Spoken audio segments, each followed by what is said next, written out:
کیا کیا کہوں تجھے، لیکن رضا نے خط مصطفیٰ نسبت کر دیا کہ خالق کا بندہ خلق کا آقا کہوں تجھے۔ ایک شاعر نے کہا تھا کہ تمنا میں کشوں کی جب سنی جنت میں پینے کی، حدیں تم نے بڑھا دی حوض کوثر سے مدینے کی، اور کھلتی ہوئی گلی کا بھرم آج بھول گیا، خوشبو میرے نبی کے پسینے سے لے گئی۔ حضرات ذرا ایک بار اور نبی کی بارگاہ میں درود پاک کی جھومتی ہوئی ڈالی نظر کریں، پڑھیں اللہم صلی علی سیدنا و شفیعنا و نبینا مولانا محمد وآلہ وسلم، صلاۃ و سلام علیک یا رسول اللہ صلی اللہ تعالی علیہ وسلم۔ حضرات مدرسہ غوثیہ برکاتیہ آج اپنا نتیجہ پیش کر رہا ہے کہ 14 حفاظ کرام کی شکل میں آپ اسلامی دیدار دیکھیں گے اپنے ماتھے کی آنکھوں سے۔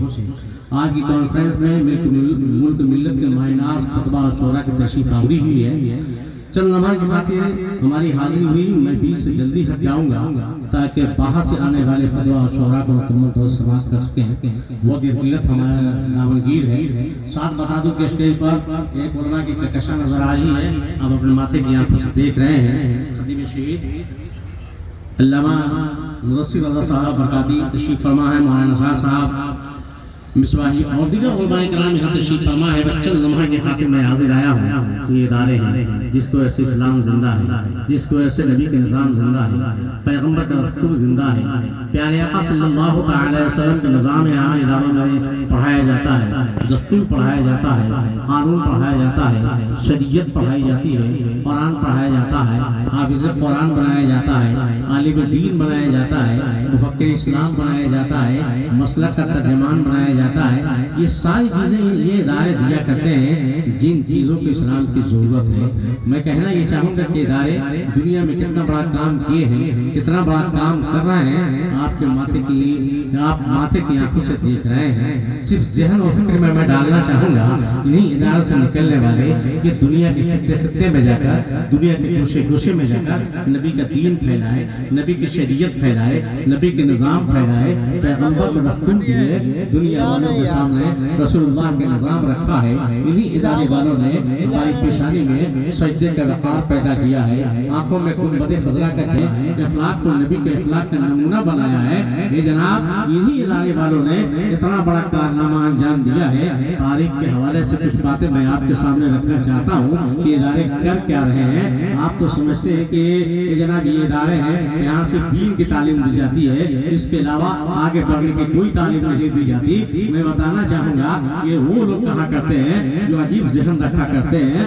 میں بتانا چاہوں گا کہ یہاں حافظ قرآن، عالم دین، قاری قرآن یہی تو بنایا جاتا ہے۔ میں کہنا چاہوں گا کہ یہ جناب پورے سال کمشنری کے جائزہ لے لیا جائے، کتنے علماء ہوں گے، کتنے حفاظ ہوں گے، 1% سے بھی کم پائے جاتے ہیں۔ آپ تو 99% ہے، آپ کیا کر رہے ہیں؟ یہ مولانا ہیں، یہ علماء ہیں، یہ ادارے چلا رہے ہیں، مدرسے چلا رہے ہیں، اسلام کے محافظ پیدا کر رہے ہیں، مسلک کا ترجمان پیدا کر رہے ہیں، لیکن 99% مسلمانوں کے بچے یہ جناب یہ کیا کر رہے ہیں؟ کتنے یونیورسٹیاں قائم کیے، کتنے ادارے قائم کیے، کتنے اسکول چلائے، کتنے کوچنگ کھول رکھے ہیں۔ حضرات کہیں تو دکھائی نہیں دیتا الا ماشاءاللہ کہیں کہیں، لیکن کہنا چاہوں گا کہ بدنام انہیں کیا جاتا ہے۔ ذرا دیکھیے ادارے والوں نے کتنا بڑا کارنامہ انجام دیا۔ یہ ادارے والے کر کیا رہے ہیں؟ جناب بہت دور جانے کی ضرورت نہیں، ماضی قریب کی بات بتانا چاہوں گا۔ اعلیٰ ہم فاضل بریلوی کے زمانہ ذرا یاد کیجیے گا، بہت پرانا ماضی تو نہیں ہے، بالکل ماضی قریب کی بات میں کرنا چاہوں گا۔ ان کے دستگاہ سے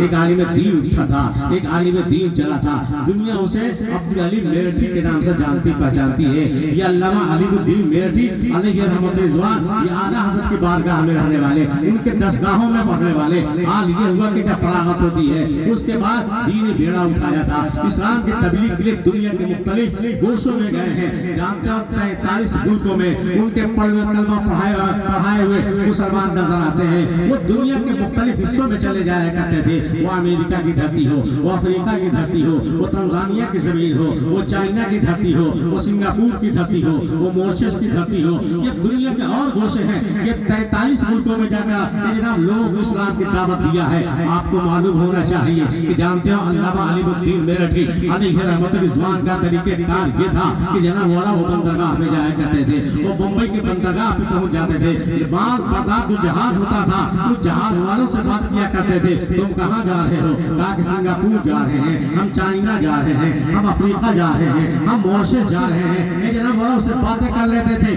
کتنا دن تمہارا قیام رہے گا وہاں وہ بتا دیا کرتا تھا. آپ کرایہ ادا کرتے تھے اور چلے جایا کرتے تھے. یہ جناب جانے کے بعد وہاں کے 5 اسٹار ہوٹل میں رہا کرتے تھے اور اخباروں میں پرچار دیا کرتے تھے, اشتہار دیا کرتے تھے. اسلام کا ایک مبلغ آیا ہے, اسلام کا ایک داعی آیا ہے, لوگوں کو نبی کی باتیں بتانا چاہتا ہے, اسلام کی باتیں بتانا چاہتا ہے. لوگ کہا کرتے تھے کیا اسلام تبلیغ کا مذہب ہے, کیا اسلام دعوت کا مذہب ہے؟ ذرا چل کے سنا تو جائے وہ مسلمان کیا کہہ رہا ہے, وہ نبی کا دیوانہ کیا کہہ رہا ہے. مگر جو بھی ان کی مجلس میں آتا تھا اٹھنے کا نام نہیں لیا کرتا تھا. آج یہ تک 8 دن یا 10 دن جس ملک میں جایا کرتے تھے, جاتے اکیلا تھے, لیکن جب واپس آیا کرتے تھے تو ہزاروں کا مجمع ان کے ساتھ ہوا کرتا تھا. یہ وہ لوگ ہوا کرتے تھے جن کی وجہ سے میرے نبی کا کلمہ پڑھ لیا کرتے تھے, پیغمبر کا دین قبول کر لیا کرتے تھے. آج یہ طرح کہنا چاہوں گا, ایک مرتبہ مارشس کے دھرتی پر یہ تقریر کر رہے تھے. برنارڈ شاہ جو بہت بڑا انگریزی کا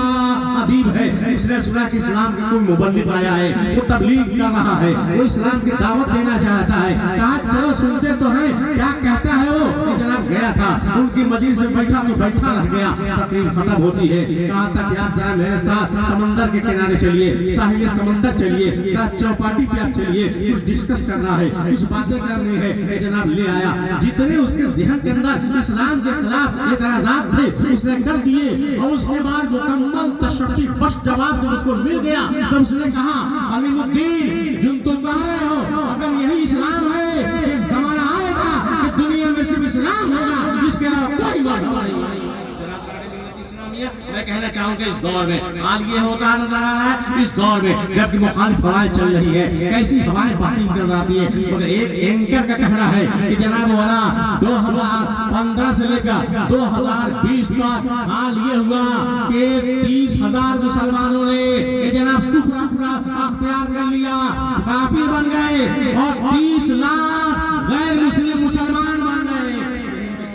میں کہنا چاہوں گا کہ جناب ایسے حالات میں بھی اسلام بڑھتا جا رہا ہے, اسلام چھاتا جا رہا ہے, اسلام پھیلتا جا رہا ہے, اسلام آگے بڑھتا جا رہا ہے. یہ کون لوگ ہیں؟ یہ نبی کے دین لے کے چلنے والے, پیغمبر کی شریعت لے کے چلنے والے, نبی کے نظام لے کے چلنے والے, پیغمبر کا دستور لے کے چلنے والے, انہی اداروں سے نکلنے والے, انہی مدرسوں سے نکلنے والے. یہ جناب والا آپ کے زکات فطرے پاک کے ٹکڑوں پر یہ پڑھ کر کے حال یہ ہے کہ دنیا کے خطے میں جا کر تبلیغ اسلام کر رہے ہیں, نبی کا دین پھیلا رہے ہیں. میں آپ کو بتاؤں کہ مجدد فسانی کا نام تو آپ نے سنا ہوگا, اکبر کا زمانہ ہے, اس زمانے کا مجدد بن کر مجدد فسانی آ رہے ہیں. حال یہ ہوتا نظر آیا کہ جناب جب آپ نے الہیات پر لکھنا شروع کیا تو اکبر کے پراخ اڑا دیے تھے, اور اکبر نے دیکھا کہ ہمارا سارا رکن ڈوب جائے گی. حال یہ ہوا کہ مجدد فسانی کو اسے گرفتار کرایا اور گوالیار کے قید خانے میں اس نے ڈال دیا.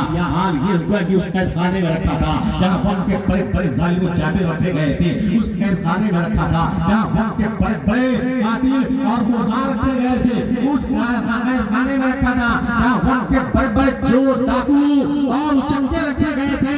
ایسے قید خانے میں ان کو بند کر دیا ہے, اپنے قلعے کے قید خانے میں بند کر دیا تھا جہاں بڑے بڑے ظالم رہا کرتے تھے. معاملہ یہ ہوا کہ اکبر مر جاتا ہے, اس کا بیٹا جہانگیر اپنی باپ کی جگہ کو سنبھالتا ہے, لیکن ایک رات سو رہا تھا. یہ جناب اس وقت اس کی نہ جانے کیسے بیدار ہوئی, خواب میں نبی کا دیدار ہوتا ہے. آقا صلی اللہ علیہ وسلم اسے خواب میں تشریف لاتے ہیں, دوڑ کے جاتا ہے, آقا کو سلام کرتا ہے, عرض کرتا آقا حکومت میری چرمرا گئی ہے, اے آقا ذرا سنبھال دیا جائے. لیکن دیکھتا ہے کہ آقا کے چہرے سے غضب کے آثار نظر آ رہے ہیں, آقا کے چہرے پر غضب کے آثار نظر آ رہے ہیں, پیشانی پر غصہ نظر آ رہا ہے. میرے آقا نے فرمایا ایک میرے روحانی بیٹے اور قید کی تنہائیوں میں تمہیں ڈال رکھا ہے اور اپنی حکومت کی بات کر رہے ہو. میرے آقا تشریف لے گئے، آنکھ کھلی ہے، دوڑا ہوا سیدھے قید خانے کے دروازے پہ پہنچا ہے اور جیل کے دروازے سے کہتا ہے کہ جلدی جاؤ اندر، مجدد عرفان فیصانی سے کہہ دینا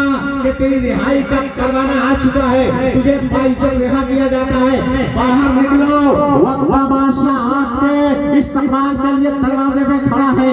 مجدد فیصانی نے جب اتنا سنا تو کہا کہ جاؤ بادشاہ سے کہہ دینا میں تنہا جیل سے باہر نہیں نکلوں گا، اس قید خانے کے اندر جتنے قیدی ہیں سب کو چھوڑنا پڑے گا، سب کو رہا کرنا پڑے گا، تب یہاں سے مجدد فیصانی نکلیں گے۔ حال یہ ہوا کہ جب آ کر کے داروغ جیل نے یہ پیغام سنایا، یہ بات سنائی تو جانتے ہو کیا کہا تھا جہانگیر نے؟ ابھی یہ تو غلام ہو جائے گا۔ دوڑا ہوا اندر جاتا ہے، کہتا ہے مجدد فیصانی آپ تنہا باہر نکلیے، وہ وقت کے بڑے بڑے ظالم و جابر اس قید خانے کے اندر ہیں، اگر انہیں رہا کر دیا گیا تو قتل و غارت کا بازار گرم ہو جائے گا، پھر وہی ظلم استبداد کا زمانہ آ جائے گا، لوگوں کا قتل ہونے لگے گا، اس لیے تنہا باہر آ جائیے، سب کو یہیں پہ چھوڑ دیجئے۔ تو جانتے ہو مجدد فیصانی نے کیا کہا تھا کہ اے شاہگیر، اے جہانگیر، وہ تیرے باپ کی جیل تھی جہاں وقت کے ظالم و جابر رہا کرتے تھے، وہ تیرے باپ کی جیل تھی جہاں وقت کے خونخوار و قاتل رہا کرتے تھے، وہ تیرے باپ کی جیل تھی جہاں بڑے بڑے چور چکے ڈاکو رہا کرتے تھے۔ اب تو مجدد فیصانی کا قدم پڑ گیا ہے، جتنے مسلمان تھے سب متقی پرہیزگار ہو گئے ہیں، اور جتنے کافر تھے کلمہ پڑھ کے مسلمان ہو گئے۔ برادران ملت اسلامیہ، میں کہنا یہ چاہوں گا کہ ادارے سے نکلنے والے لوگ نبی کا دین لے کر گئے ہیں، پیغمبر کی شریعت لے کر گئے ہیں، نبی کے نظام لے کر گئے ہیں، پیغمبر کا دستور لے کر گئے ہیں، اور تاریخ کا پڑھنا پلٹو تو آپ کو معلوم ہوگا کہ مسلمان جہاں گیا ہے، اے جناب والا تجارت کے لیے گیا ہو، وہ تجارت کا سامان لے کر گیا ہو یا نہ گیا ہو، لڑائی کا سامان لے کر گیا ہو یا نہ گیا ہو، لیکن دنیا میں جہاں بھی گیا ہے، اے جناب والا اپنے نبی کا دین لے کر گیا ہے، پیغمبر کی شریعت لے کر گیا ہے، نبی کا نظام لے کر گیا ہے۔ ہندوستان کی بات میں آپ کو بتانا چاہوں گا، یہ ہندوستان کی تاریخ آپ کے سامنے دہرانا چاہوں گا، زیادہ لمبی تاریخ نہیں، زیادہ پرانی تاریخ نہیں، بالکل ماضی قریب کی باتیں میں بتانا چاہ رہا ہوں۔ آپ کو معلوم ہے کہ ہندوستان کی دھرتی پر انگریزوں کا تسلط تھا، انگریزوں کا قبضہ تھا، اس زمانے میں جناب والا یہاں کے انگریزوں نے حال یہ ہوا تھا کہ ہالینڈ کے انگریزوں سے وہاں کی حکومت سے کچھ معاہدہ کر رکھا تھا کہ ہم زمینیں دیں گے، تم وہاں سے غلام ہمارے لیے بھیجو گے، یہ جناب معاہدہ ہو گیا تھا۔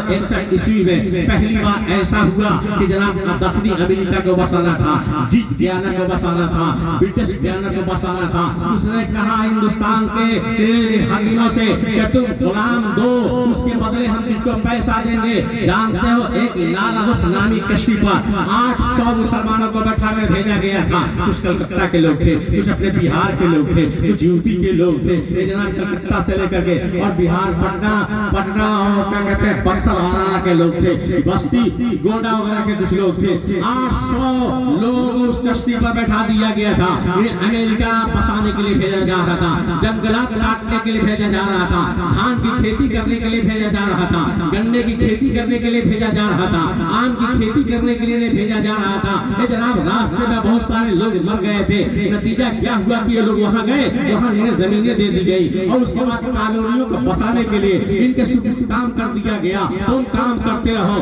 حال یہ ہوا کہ لوگ کام کرتے رہے، نتیجہ یہ ہوا کہ 1861 سے لے کر 1972 تک یہ جناب ان لوگوں اور ان کے نسلوں نے اتنا بڑا کارنامہ انجام دیا کہ پورے علاقے کے لوگوں کو اسلام کی دعوت دے کر سب کو اسلام کا کلمہ پڑھا کر مسلمان بنا۔ یہ عالم نہیں تھے، یہ جناب والا مزدور لوگ تھے، یہ غلام بنا کے گئے تھے، مگر جہاں بھی مسلمان گیا نبی کا دین لے کر گیا ہے، پیغمبر کی شریعت